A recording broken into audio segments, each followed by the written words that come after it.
Welcome to the Hats Talk. Welcome to the Hats Talk. My partners, Astrid Morales, Diomed Piti, and my person, Victoria Rosado, are here to talk about Beyond the Screen, how English entertainment shapes our world. Hi everyone, once again, welcome to the Hats Talk. My partners, Astrid Morales, Diomed Piti, and my person, Victoria Rosado, are here to talk about Beyond the Screen, how English entertainment shapes our world. Hi everyone, I'm so glad to be here today. This topic is honestly fascinating because English entertainment, whether it's movie, music, or TV, has become part of our daily life without us even realizing it. Shapes the way we think, dress, talk, and even dream. Exactly. It's crazy how English has become the universal language of the universe, language of entertainment. If you scroll through Instagram, Netflix, or YouTube, most of what's trending is in English, but behind that there is a whole history of cultural exchange, influence, and adaptation. Yes, and today we're diving into that story, covering the English influence in movies. Astrid will take us through music, and Diomedes will explore how TV and streaming continues spreading English around the world. So grab your popcorn or maybe your headphones because this episode is about to start. Let's start at the beginning. The influence of English in the movie industry started with the rise of Hollywood in the early 20th century.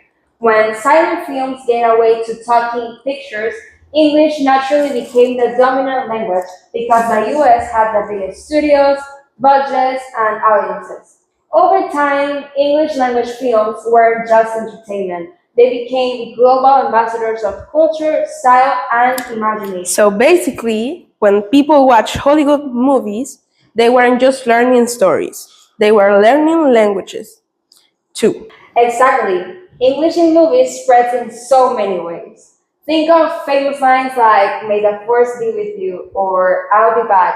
Those phrases have entered everyday vocabulary in dozens of countries.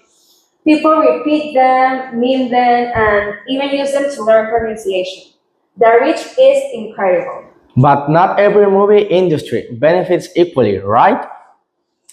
That's right. English dominance brings both benefits and challenges. On the positive side, it connects people worldwide through a shared cinematic language.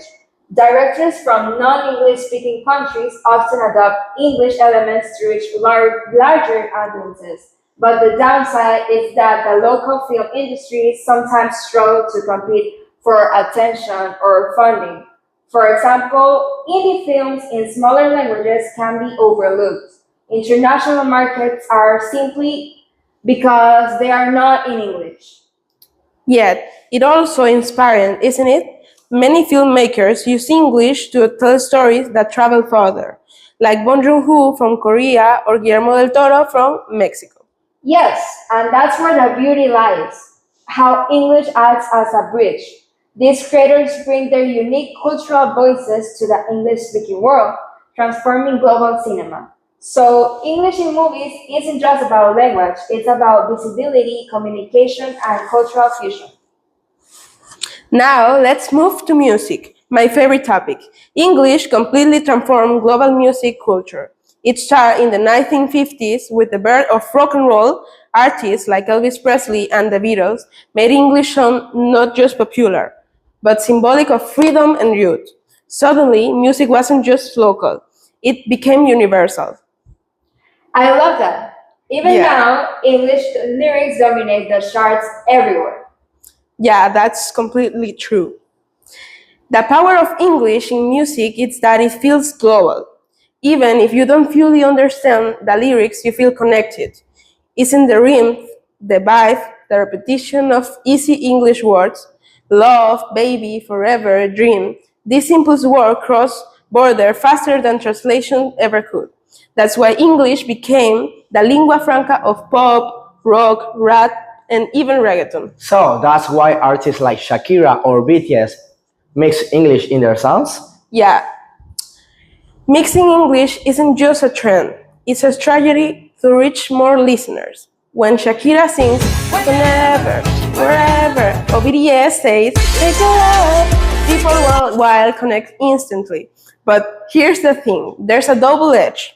The dominance of English sometimes overshadows local languages. Many artists feel pressure to think in English to be international, which can cause native languages to lose musical space. That's so true. Yeah. Some people even start to prefer English songs over their own local ones. I'm included in that. Yeah, and that's why many countries now promote local music through cultural programs, festivals, and radio quotas. Still, English continues to unite global artists.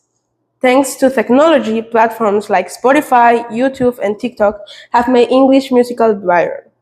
A song can go from London to Lima in a second. And it also helps people learn many improve their English pronunciation and vocabulary through music lyrics. Exactly, so while English may dominate, it also educates, inspires, and connects. It's the universal rhythm that ties us all together. Alright, time to switch screens. Television and streaming have turned English into a daily companion. Decades ago, shows like Friends, The Simpsons, and The Offices become cultural icons that show people not only the language but also humor, slang, and everyday conversation. You could say sitcoms were like free English lesson with lies included. Exactly. I learned so many phrases from friends, like "How you doing?" Right, and now streaming platforms like Netflix and Disney Plus have multiplied that impact English shows are available in every country, often with subtitles or dubbing. But what is interesting is that even people who use subtitles often prefer to keep the English audio because the authenticity, tone, and expressions. Exactly. So it's not just learning English, it's learning culture through entertainment. Exactly, and streaming grows English continue to evolve globally non-native. English speakers now influence how it sounds think about British English, American English, Indian English, even Spanish. All of them coexist on screen. English is not a longer one accent or one culture. It's a blend of many voices. That's a great point. And what about the future? Will English keep dominating TV? I think so, but with competition, shows like Squid Game from Korea or Money Heist in Spanish prove that global audiences are open to other languages too. However, even these shows succeed largely because of subtitles, dubbing, and streaming platforms that use English to promote them. So English still acts as the getaway language of global entertainment. So English may evolve, but it's not going anywhere. No. Exactly, but it all remains the bridge that connects audience while technology gives space for other languages to shine too. Ah, okay. So after everything we've discussed, it's clear that English in entertainment is more than communication tool. It's a cultural force. Yeah, you're completely right. It's powerful. Movies, music, and TV make English part of our identity. Even if it's not our first language, it shapes the way we connect to the world. And it shows how language can unite, inspire, and evolve. But it also reminds us that preserving our local voice is just as important. Diversity is what makes entertainment beautiful. Exactly. The best future for entertainment isn't just one language dominating, but many languages collaborating together. English can open doors, but every culture has its own story to tell. That's true. Well said. So whether you're watching a movie, singing a song, or being in a show, remember you're also part of a global conversation carried by English. Beyond borders, beyond words, beyond the screen.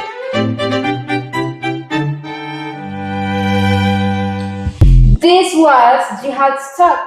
I'm Victoria Rosado. I'm Astrid Morales, your music travel. And I am Diomedes PT, bringing you the TV and streaming scoop. How English entertainment shapes our world. See you next time on Jihad Jihad Talk. Talk.